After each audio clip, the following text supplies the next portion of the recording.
o Mahabharata. De Krishna de Vaipayana Vyasa. Livro 15. Asramavasika Parva ou O Livro do Eremitério. Pradarsana Parva. Capítulo 33. Todos reconciliados alegremente. Ao amanhecer as tropas partem. Vyasa permite que as senhoras devotadas se unam aos seus maridos. Vaisampayana disse. Então, aqueles principais dos homens, privados de ira e ciúme e limpos de todo pecado, se reuniram uns com os outros, de acordo com os costumes superiores e auspiciosos que haviam sido formulados por rishis regenerados. Todos eles estavam felizes e pareciam deuses se movendo no céu.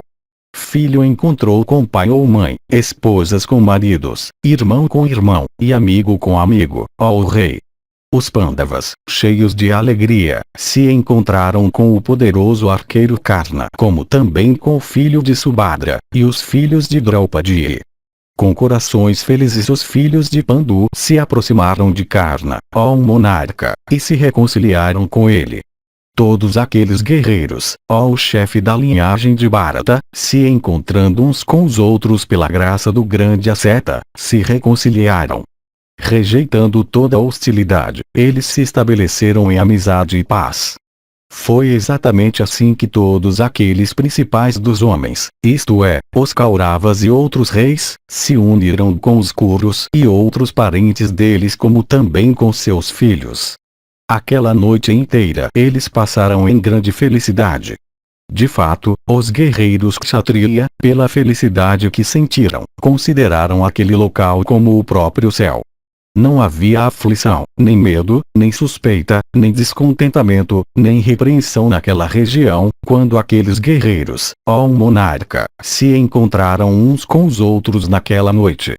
Reunindo-se com seus pais e irmãos e maridos e filhos, as damas rejeitaram toda a tristeza e sentiram grandes arrebatamentos de deleite.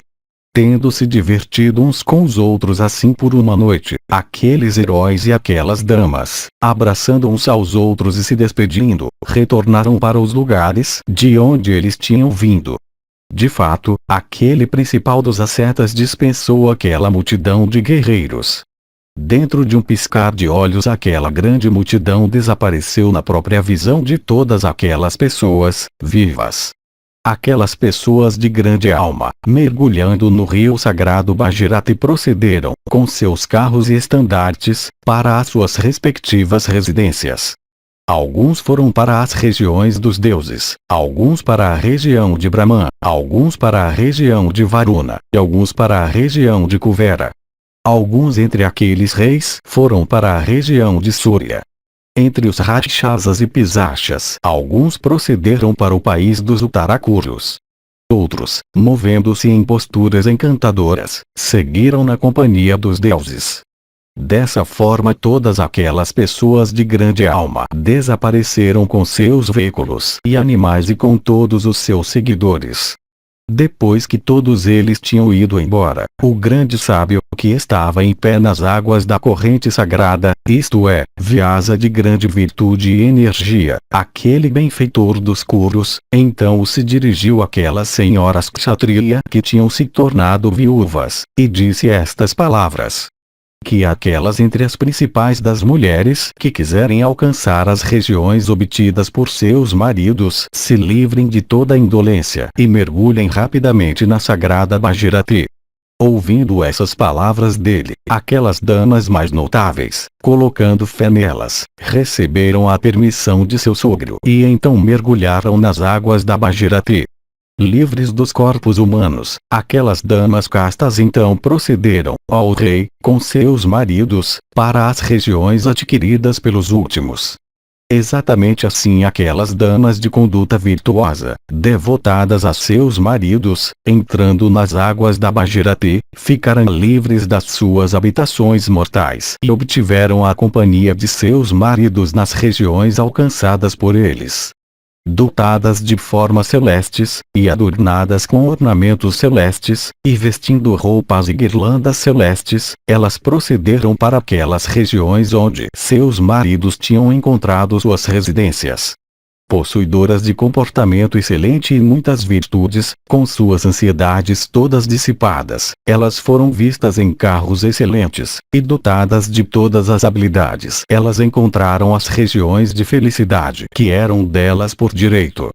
Dedicado aos deveres de piedade, Vyasa, naquela ocasião, tornando-se um concessor de benefícios, concedeu para todos os homens lá reunidos a realização dos desejos que eles nutriam respectivamente.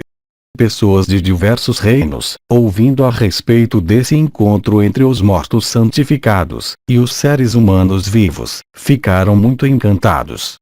O homem que escuta devidamente essa narrativa encontra tudo o que lhe é precioso. De fato, ele obtém todos os objetos agradáveis aqui e após a morte. O homem de erudição e ciência, a principal das pessoas justas, que repete essa narrativa para a audição de outros, adquire grande fama aqui e um fim auspicioso após a morte, como também a união com parentes e todos os objetos desejáveis. Tal homem não tem que passar por trabalho doloroso por causa de seu sustento, e encontra todos os tipos de objetos auspiciosos em vida. Essas mesmas são as recompensas colhidas por uma pessoa que, dotada de dedicação aos estudos védicos e de penitências, repete essa narrativa na audição de outros. As pessoas que, possuidoras de boa conduta, dedicadas ao autodomínio, purificadas de todos os pecados pelas doações que fazem, dotadas de sinceridade, que têm almas tranquilas, livres de falsidade e do desejo de ferir os outros, adornadas com fé, crença nas escrituras, e inteligência, ouvem este parvan extraordinário, certamente alcançam a meta mais elevada após a morte. Capítulo 34. Janamejaya questiona Vaisampayana sobre como foi possível os mortos reaparecerem em seus corpos físicos. Salti disse: ouvindo essa história do reaparecimento e partida de seus antepassados, o rei Janamejaya, de grande inteligência, ficou muito satisfeito. Cheio de alegria, ele questionou Vaisampayana novamente sobre o assunto da reaparição dos homens mortos, dizendo: como é possível para pessoas cujos corpos foram destruídos reaparecerem naquelas mesmas formas? Assim questionado, o principal dos regenerados, isto é, o discípulo de Vyasa, o mais notável dos oradores, possuidor de grande energia, respondeu para Janamejaya desta maneira. Vaisampayana disse: isto é certo, isto é, que as ações nunca são destruídas, sem as suas consequências serem desfrutadas ou suportadas. Os corpos, ó rei, são nascidos dos atos. Assim também são as feições. Os grandes elementos primordiais são eternos, indestrutíveis, por consequência da união com eles do Senhor de todos os seres. Eles existem com o que é eterno. Consequentemente, eles não têm destruição quando os não eternos são destruídos. Ações feitas sem esforço são verdadeiras e principais, e dão resultado real. A alma, embora unida com tais atos, que requerem esforço para sua realização, desfruta de prazer e dor. Embora unida dessa maneira, com prazer e dor, é uma inferência certa que a alma nunca é modificada por eles, como o reflexo de criaturas em um espelho. Ela nunca é destruída. Enquanto as ações de alguém não estão esgotadas, por desfrute ou tolerância de seus resultados bons ou maus, ele considera o corpo como ele mesmo. O homem, no entanto, cujos atos estão esgotados, sem considerar o corpo como eu, toma-o como sendo alguma coisa diferente. Diversos objetos existentes, tais como os elementos primordiais e os sentidos, etc., obtendo um corpo, se tornam unidos como um. Para os homens de conhecimento que compreendem a diferença entre o corpo e eu, aqueles mesmos objetos se tornam eternos. No sacrifício de cavalo, esta Shruti é ouvida a respeito da morte do cavalo. Aquelas que são as posses indubitáveis das criaturas incorporadas, isto é, os seus ares vitais, e os sentidos, etc., existem eternamente, mesmo quando eles são levados para o outro mundo. Eu te direi o que é benéfico, se for agradável para ti, ó rei. Tu, enquanto empenhado em teus sacrifícios, ouviste sobre os caminhos das divindades. Quando preparativos eram feitos para algum sacrifício teu, as divindades ficavam dispostas benevolentemente em relação a ti. Quando, de fato, os deuses estavam assim dispostos e vinham aos teus sacrifícios, eles eram senhores na questão da passagem, deste para o mundo seguinte, dos animais mortos. Por essa razão, os eternos, isto é, os Jivas, por adorarem os deuses nos sacrifícios, conseguem alcançar metas excelentes. Quando os 5 elementos primordiais são eternos, quando a alma também é eterna, aquele chamado Purusha, isto é, a alma investida com invólucro, também o é. Quando esse é o caso, aquele que vê uma criatura como disposta a tomar diversas formas é considerado como tendo uma compreensão errônea. Aquele que se entrega a muita tristeza pela separação é, eu penso, uma pessoa tola. Aquele que vê mal na separação deve abandonar a união. Por se manter à distância, uniões não são formadas, e a tristeza é rejeitada, pois a tristeza no mundo nasce da separação. Somente aquele que compreende a distinção entre corpo e eu, e não o outro, fica livre da convicção errônea. Aquele que conhece o outro, isto é, o eu, obtém a maior compreensão e fica livre do erro.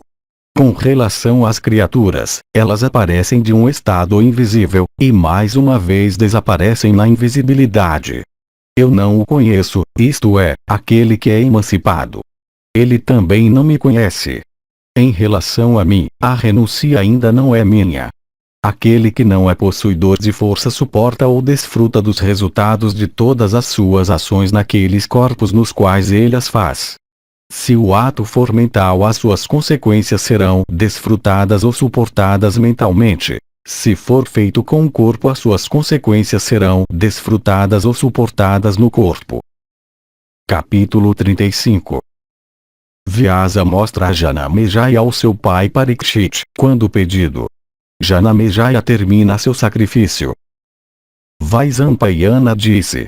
O rei Dhritarashtra nunca tinha visto os seus próprios filhos. Obtendo visão pela graça do Rishi, ele viu, pela primeira vez, o perpetuador da linhagem de Kuru, aqueles seus filhos que eram muito parecidos com ele mesmo. Aquele principal dos homens, isto é, o monarca Kuru, tinha aprendido todos os deveres dos reis, como também os Vedas e as Upanishads, e tinha adquirido uma certeza de compreensão, da mesma fonte. Vidura de grande sabedoria, obteve o maior sucesso pelo poder das suas penitências.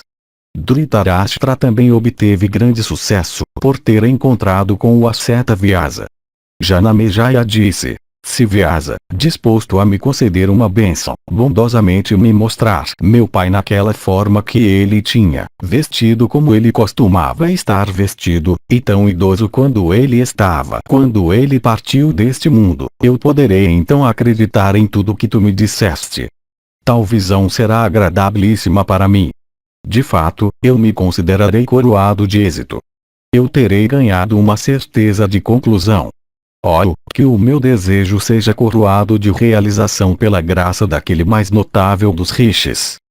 Salti disse. Depois que o rei Janamejaya tinha dito essas palavras, Vyasa de grande energia e inteligência mostrou sua graça e trouxe Parikshit, do outro mundo. O rei Janamejaya viu seu nobre pai, possuidor de grande beleza, trazido do céu, com a mesma forma e a mesma idade que ele tinha, no momento de partir deste mundo. Samika de grande alma também, e seu filho Srinjin, foram similarmente levados lá. Todos os conselheiros e ministros do rei os viram. O rei Janamejaya, realizando o banho final em seu sacrifício, ficou muito contente. Ele derramou a água sagrada em seu pai, assim como ele a fez ser derramada sobre ele próprio. Tendo passado pelo banho final, o rei se dirigiu ao regenerado Astika, que tinha nascido na tribo dos Yayavaras e que era filho de Jaratkaru, e disse estas palavras. Ó Astika, esse meu sacrifício está repleto de muitos incidentes extraordinários, já que este meu pai foi visto por mim, ele que dissipou todas as minhas tristezas. Astika disse. o realizador daquele sacrifício no qual o rishi antigo, Vyasa nascido na ilha, aquele vasto receptáculo de penitências, está presente, seguramente, ó o principal da linhagem de Kuru, conquistará ambos os mundos. Ó o filho dos Pandavas, tu ouviste uma história magnífica. As cobras foram reduzidas a cinzas e seguiram os passos do teu pai. Pela tua veracidade, ó monarca, Takshaka escapou com dificuldade de um destino doloroso. Os rishis foram todos adorados. Tu viste também o fim que foi obtido pelo teu pai de grande alma. Tendo ouvido essa história purificadora de pecados, tu adquiriste mérito abundante. Os nós do teu coração foram desatados pela visão daquela pessoa notável. Todos nós devemos reverenciar aqueles que são os sustentadores das asas da virtude, aqueles que são de boa conduta e disposição excelente, e aqueles a cuja visão os pecados são atenuados. Salti continuou. Após ouvir isso daquele principal dos regenerados, o rei Janamejaya reverenciou aquele rishi, honrando-o repetidamente de todas as maneiras. Conhecedor de todos os deveres, ele então perguntou ao rishi Vaisapayana de glória imperecível sobre a continuação, ó o melhor dos ascetas, da residência do rei Dhritarashtra nas florestas. Capítulo 36. Os Pandavas retornam para Hastinapura. Janamejaya disse: tendo visto seus filhos e netos com todos os seus amigos e seguidores, o que, de fato, aqueles soberanos de homens, isto é, Dhritarashtra, e o rei Yudhishthira também, fizeram. Vaisampayana disse: contemplando aquela visão extraordinariamente admirável, isto é, o reaparecimento dos seus filhos, o sábio nobre, Dhritarashtra, livrou-se de sua dor e voltou, das margens da Bhagirathi, para seu retiro. As pessoas comuns e todos os grandes rishis, dispensados por Dhritarashtra, voltaram para os locais que queriam respectivamente. Os Pandavas de grande alma, acompanhados por suas esposas, e com um pequeno séquito, foram para o retiro do monarca de grande alma. Então o filho de Satyavati, que era honrado por rishis regenerados, e todas as outras pessoas, chegando ao retiro, dirigiu-se a Dhritarashtra, dizendo: ó Dhritarashtra de braços poderosos, ó o filho da linhagem de Kuru, escuta o que eu digo. Tu ouviste diversos discursos de rishis de grande conhecimento, e atos sagrados, de riqueza de penitências e excelência de sangue, de familiaridade com os Vedas e seus ramos, de piedade e idade, e de grande eloquência. Não coloques a tua mente outra vez na tristeza. Aquele que possui sabedoria nunca é agitado pela má sorte.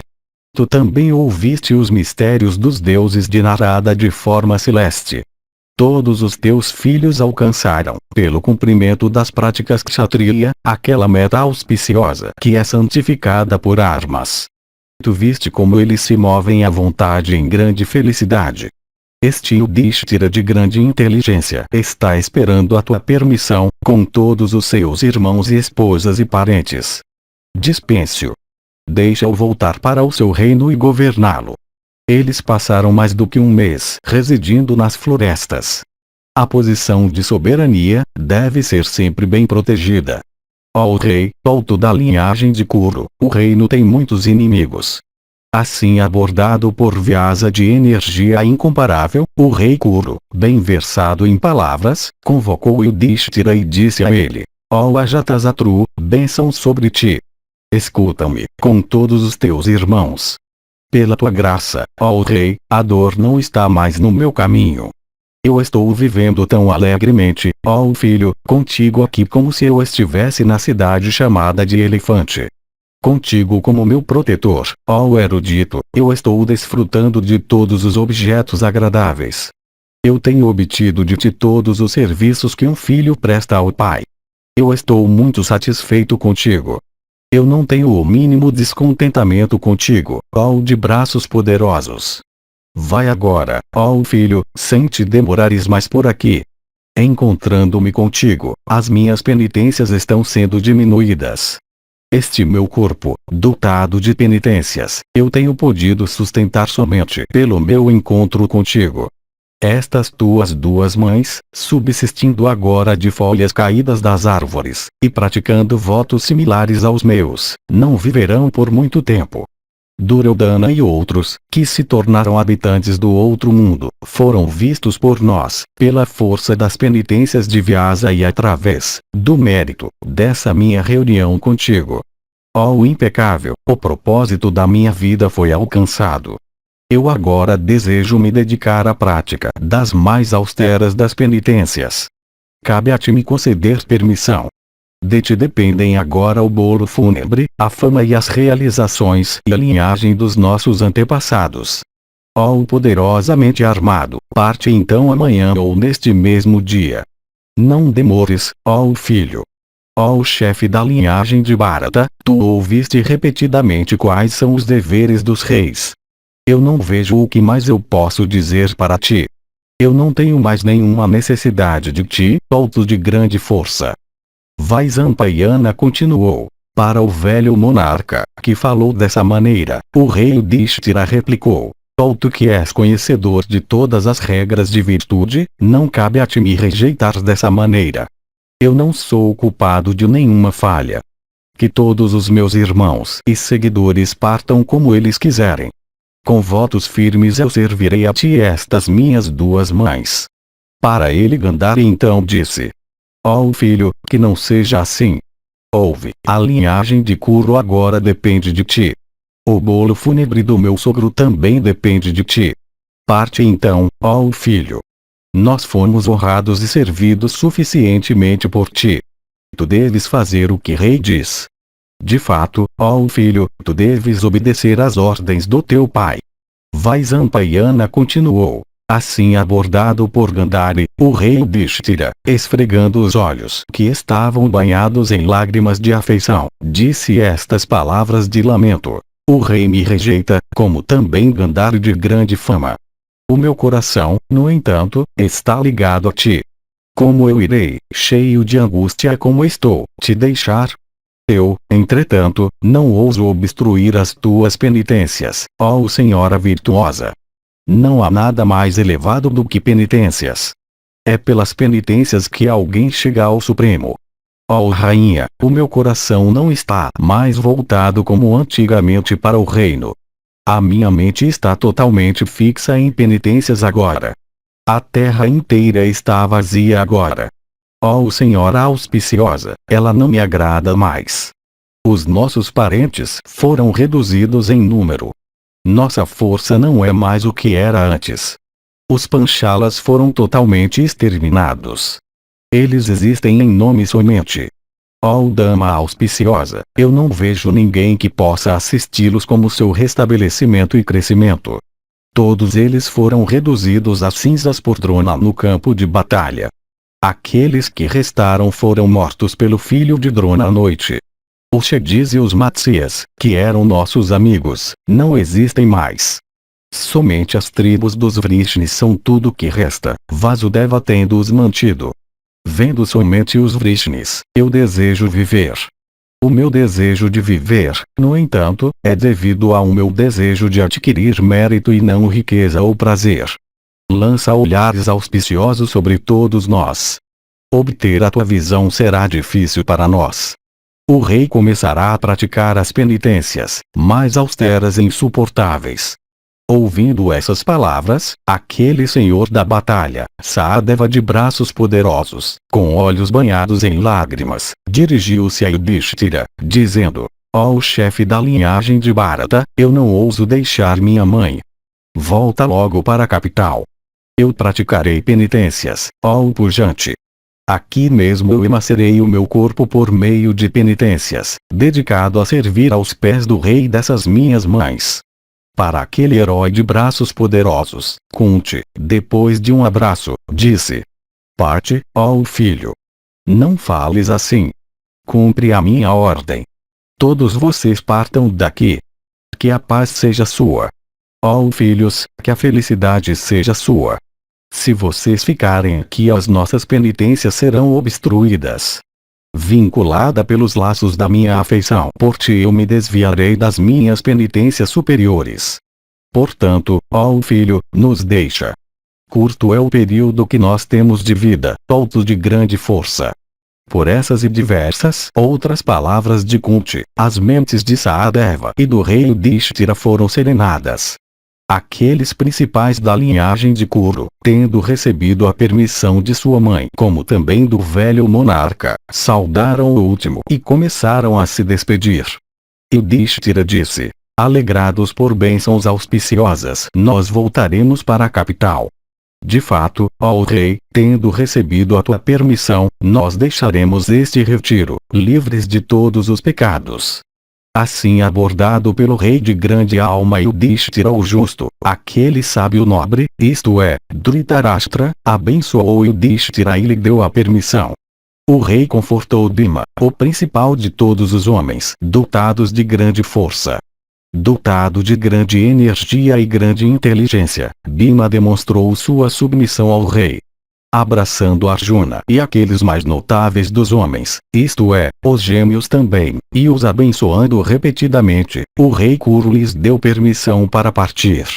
Eles adoraram os pés de Gandhari e receberam as suas bênçãos também. Sua mãe Kunti então cheirou suas cabeças e os dispensou. Eles então o circungiraram o rei como bezerros, quando impedidos de mamarem em suas mães. De fato, eles andaram repetidamente ao redor dele, olhando constantemente. Então todas as damas da família Kaurava, encabeçadas por Draupadi, reverenciaram seu sogro de acordo com os ritos formulados nas escrituras e se despediram.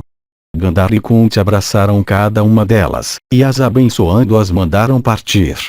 Suas sogras as instruíram sobre como elas deviam se comportar. Obtendo permissão, elas então partiram com seus maridos. Então os sons altos foram ouvidos, proferidos pelos cocheiros que diziam: emparelhem, como também de camelos que grunhiam alto e de corcéis que relinchavam vigorosamente. O rei Yudhishthira, com suas esposas e tropas e todos os seus parentes, partiu para Hastinapura. Apêndice. A religião de Pravriti consiste em atos que precisam de esforço para sua realização. A religião de Nivriti ou abstenção de ações é citada aqui como verdadeira e superior, e produtiva de fruto real, na forma de emancipação.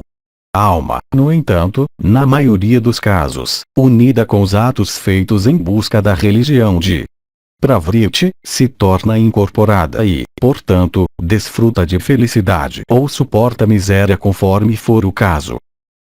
O sentido parece ser este: quando uma criatura fica diante de um espelho, a sua imagem é formada no espelho. Tal reflexo, no entanto, nunca afeta o espelho de modo algum, pois, quando o objeto deixa a vizinhança do espelho, a imagem ou reflexo desaparece. A alma é como o espelho. Prazer e dor são como reflexos nela. Eles vêm e vão sem a alma ser modificada em absoluto por eles de nenhuma maneira. Prazer e dor são destrutíveis, mas a alma não. O homem comum pensa que esta união de diversos objetos é seu eu. O homem de sabedoria que esgotou seus atos não pensa assim. Ele está livre da obrigação de aceitar um corpo. Isto é, no caso de homens comuns, as partes componentes do corpo se dissolvem, enquanto os yogis podem proteger tais partes da dissolução por tanto tempo quanto quiserem.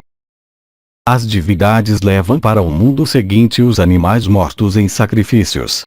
Embora os corpos de tais animais fossem aparentemente destruídos, os seus ares vitais e sentidos continuavam a existir. O sentido é que esposas, etc., quando perdidas, são fontes de tristeza. Homens sábios devem se abster de contrair tais relações. Eles podem então ficar livres da tristeza. Nós viemos do Imanifesto e desaparecemos novamente no Imanifesto. O que é afirmado aqui é que se um homem faz um ato que é mau, ele terá que suportar as suas consequências em um corpo humano. O mesmo em relação às recompensas. Por fazer um ato meritório em sua forma humana, alguém desfrutará das suas boas consequências em seu corpo humano. Igualmente, os atos feitos mentalmente afetam a mente e aqueles feitos com o corpo afetam o corpo.